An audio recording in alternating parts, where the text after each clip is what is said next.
Professor Brain Brown's research shows that vulnerability fosters good emotional and mental health. It is a sign of courage. We become more resilient and brave when we embrace who we truly are and what we are feeling. The Vulnerable Scientist podcast is a space for scientists to tell their honest and authentic stories. I am your host, Sarah Nyakeri, who happens to be a scientist, informal science communicator, and I help scientists create personal websites. If you want to support this show, go to www.patreon.com/thevulnerable-scientist. You can also follow this podcast on all social media platforms at TV Scientist Pod. I was in a workshop. When was it? Like 2 weeks ago, 3 weeks ago. So it was people in Europe, and it was like a Zoom, whatever. And I was speaking. It was also a Thursday, like this one, and same time, because of time differences. Yeah. So it was around about this time. We were rounding up the day, and I was saying something, and these birds come on, and I'm like, oh my gosh, I'm so sorry. And they're like, what is that? And I'm like, it's a bird. They're like, it's a bird? That is a bird? And then everybody starts switching on their mics, and they're like, what is that? Like, I've never heard this. So I'm like, it's a hodida. So now we stopped the whole meeting for somebody to Google hodida, share it on the screen. Share it on the screen so everybody understands, because I was like the only African person except this other guy in Egypt. And I was just like, yo, guys, these birds, like, these people were shocked. They were like, what is that bird? It sounds like it's... And I'm like, it's a hot... They had no idea. So I'm like, it's literally, it was like an interval where everyone wanted to know what that thing was. Oh my God, I'll never forget that. It was hilarious because these people, it was like people in Sweden, Italy, one is in Germany. So like, yeah, Europe. They had no idea what this was. It blew me away. Oh gosh. Oh my God. So these birds became the star of the actual workshop. And I remember when we were rounding up on the last final day, when people are like, oh, so what are the takeaways from this workshop? And then somebody's like, oh, the hodida in South Africa. And I was just like, oh my God. It was hilarious. Yeah. Oh So God. these birds. I'm dying. Hi everyone, welcome to the Vulnerable Scientist podcast. This is your host Sarah Nyakeri, and today I have Anne with an E from the Root of the Science podcast, and this is a very exciting podcast. I guess it will be. So hi Anne. Hi Sarah, thank you so much for having me. I'm really excited to chat with you today. Introduce yourself to someone who hasn't come across a podcast, because most people who have come across a podcast know a bit of who you are. So introduce yourself. Okay, great. So my name is Anne Chisa, or otherwise known as Anne with an E. I am originally from Malawi, but I'm currently based in South Africa. I am a PhD student doing crop science, but most people who know me for my science communication work that I do with my podcast called The Root of the Science podcast. Apart from that, I'm also a moderator and an MC, and yeah, a girl with a very big dream. Oh, awesome. Okay. So tell us more about the PhD. What are you doing? In brief, what are you currently doing? Okay, so it's a PhD in agricultural sciences, specializing in crop science. So crop science is mainly to do with like, what do you call it? When you think of crops, it's like your maize, your beans, etc. But mine is a little bit with a twist, because I'm going to be working with trees. So my PhD is going to look at innovative ways of using sanitation technologies to create waste-based fertilizers to grow trees. So simply, you know how most people go to the toilet, right?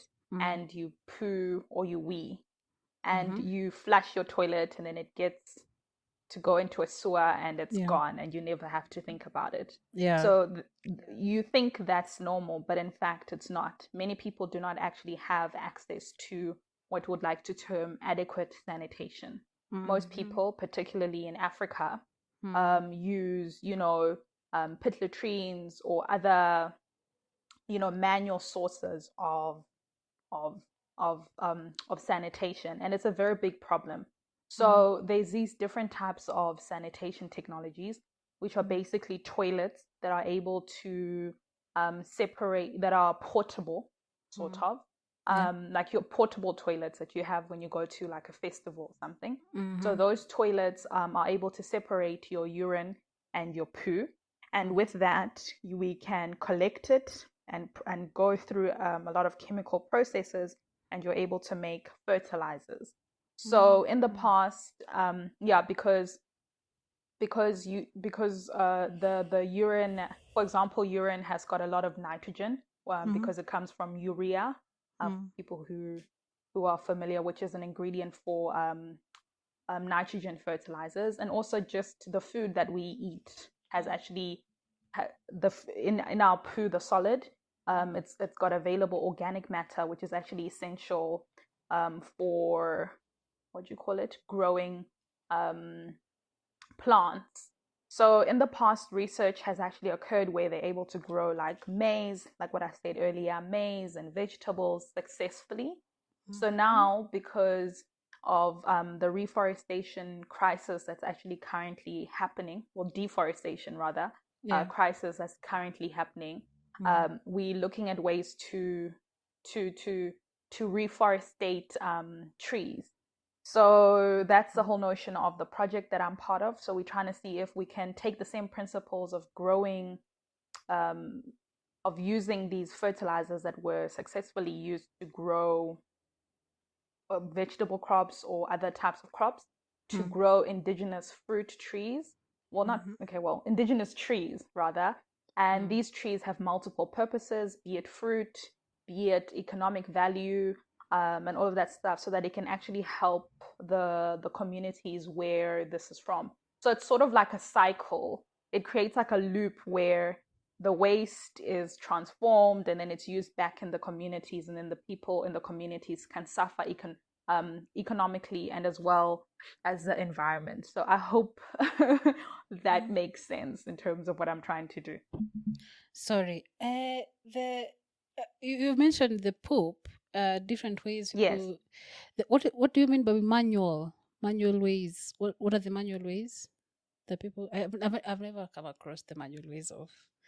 Okay, so I've there's never thought something. about it. Oh. Sorry, like I've never really thought about. So think about, okay, let's say in Yeah. the villages, right? Mm, In the mm-hmm. villages, people dig a hole, right? Yeah. Yeah. And they create a pit, like a pit latrine, Yeah. right? You've seen one of those. So Yes. now that's manual. It goes into the ground, and then after a couple of months or years, depending on Mm. the size of the family, they cover it up, right? Okay. Yeah. And there's also problems where it gets too full and the communities don't know what to do with it. So we're Mm, trying to say that there is value. There true is that. value in that poop. Yeah. So you don't have to just discard it. It actually has value. So the value is creating these waste-based fertilizers. Another way is, like I said, those portable toilets. I don't know if you've ever seen them, where you see them at events. Yeah. Yeah. Um, Yeah. Those one yeah, I've those seen. ones. I don't So like it's them. something. Yeah, ish. That's another whole PhD about people's perceptions with those with those toilets. Wow. Okay. Um, Mm. but basically, essentially, governments in areas where they can't put in sewage pipes, because most people come Mm. to cities, right? And initially, cities were planned in a manner to house a specific amount of people. People. But of course, with urbanization, the populations are expanding, and Yeah. more people are living on the boundaries of the cities and the towns. Mm-hmm. And these boundaries have got like weird terrain, or it's just really far and expensive for municipalities or local governments to install um, sewage systems, Mm. or it's far away from water. So there's a whole Mm. lot of like structural problems for them to put toilets. Mm. Um, so now they were like, okay, you know what? Because of decency for humans, let's try and put in. So there's something called a urine diversion toilet, which is an Mm-hmm. example, which Mm. is like that that potty one, but instead it's designed in a manner where the front side collects the liquid, and then there's a Mm. side where it collects um, the solid waste. So Okay. yeah, that's what happens. But just talking about different ways people discard their poop. I was having this Mm, conversation with someone just recently, and on an Uber. It was very recent, and he was talking about how in Kibera slums, which is one of the largest slums, I think mm-hmm. it's the second largest slums in the world. I'm not sure.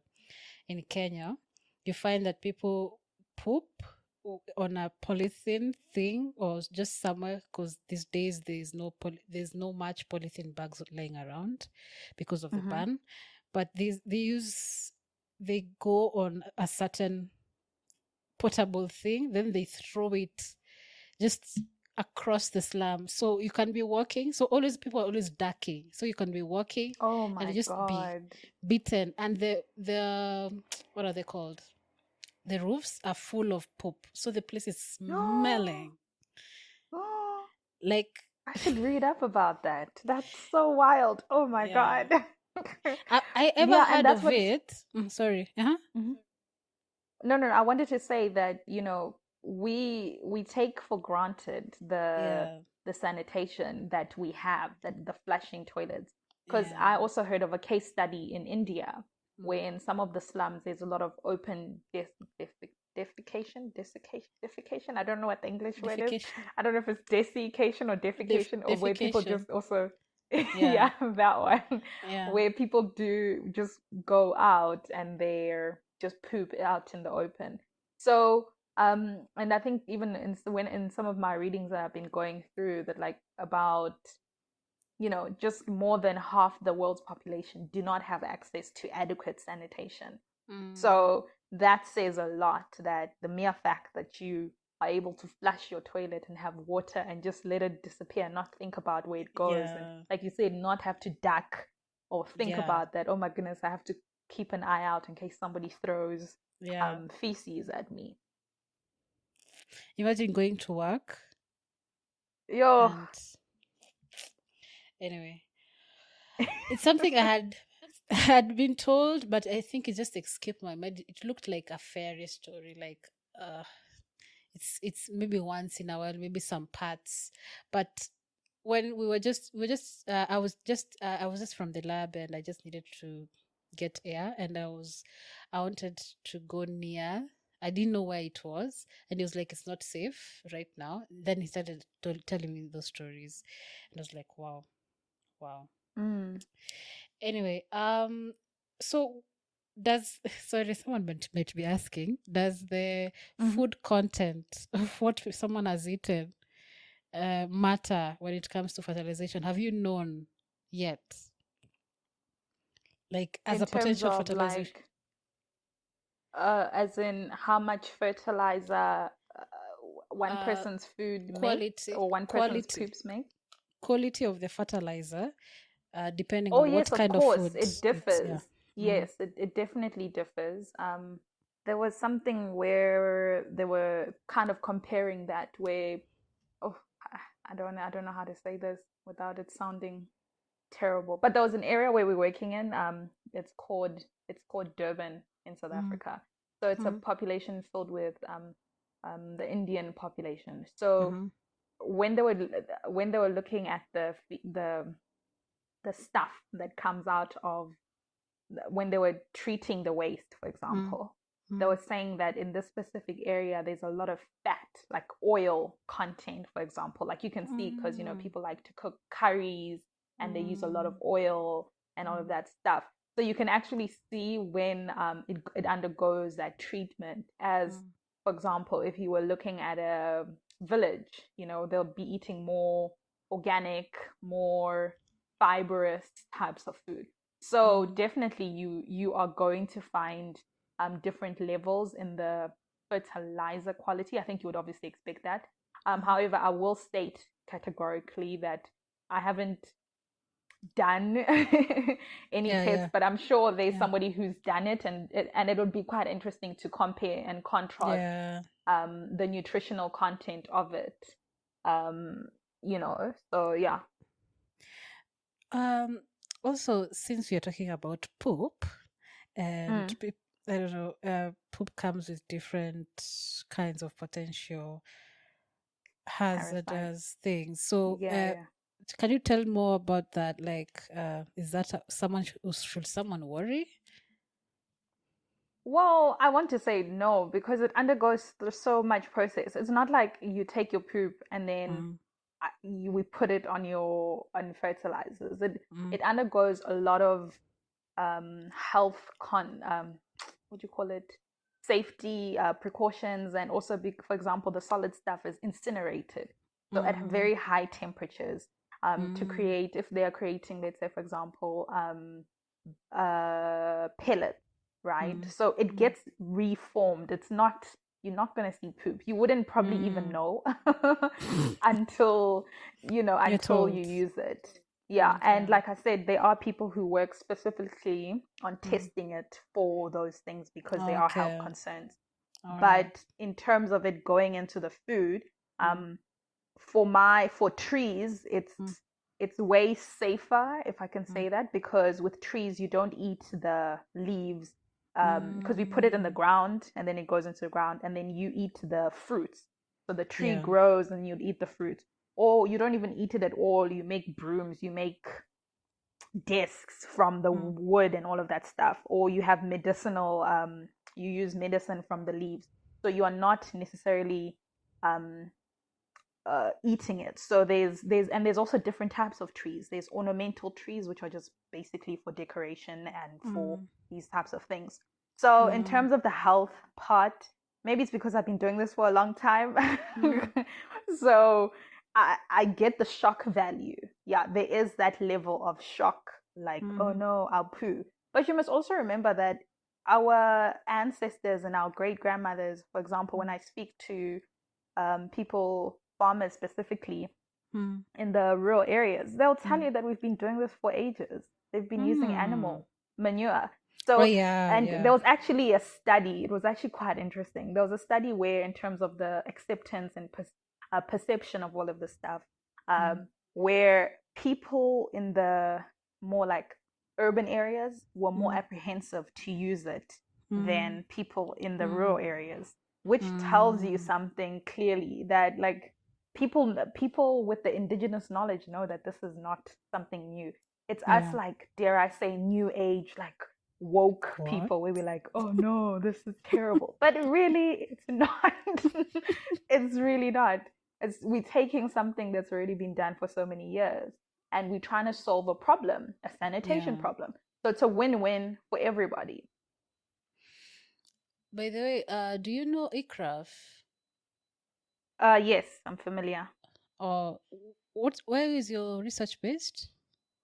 I'm based in South Africa at the University of KwaZulu-Natal.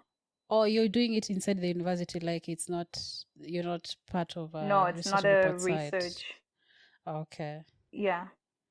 Oh, all right. I just wanted to know if you know that because they do the agroforestry stuff Hmm. that you're doing. Or maybe one day, hey, yo, what's up, eCraft? Please hire me. Yeah, welcome to Kenya. Yeah, please. I'm there for it. All right. That's great. That's a very interesting research, by the way. Thank Um, you.